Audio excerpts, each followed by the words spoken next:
સાહેબ મારી નાખીશું તમને તમારે મને લઈ જાઓ 300 માં ભેગો લઈ જાઓ હે તો લ્યો અત્યારે મારા હાથમાં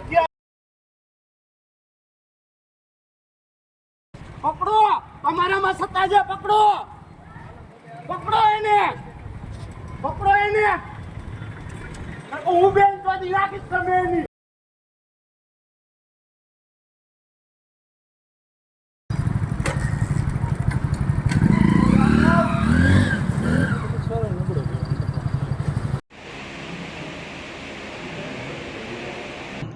Jamnagar city C division police વિસ્તારમાં એક ફોટા અને વિડીયોમાં જણાવ્યા મુજબ એક વ્યક્તિ ધારિયા સાથે પોલીસની વેનની સામે ઉભેલો જણાઈ આવતો હતો, જે બાબતે સીપીસી ડિવિઝન પોલીસ દ્વારા કાર્યવાહી કરતા બે આરોપી છે. એકનું નામ છે હસન ઉર્ફે જહાંગીર બાપુ કરીમ શેખ, જ્યારે બીજો આરોપી જેનું નામ છે શબીર ગફાર સંધાર.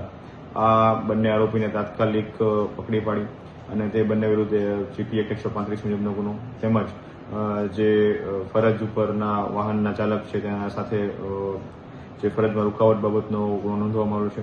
તેમજ એ જ રાત્રિ દરમિયાન એક અન્ય વ્યક્તિ પાસેથી બળજબરીપૂર્વક પૈસા કઢાવવા 700 રૂપિયા કઢાવવા બાબતનો ફરિયાદ આવેલી હતી. તો આ ત્રણેય બાબતના ગુનો નોંધી હાલ આ બંને આરોપીઓની કાયદેસરની અટક કરવામાં આવેલી છે અને આગળની કાર્યવાહી હાલ ચાલુમાં છે.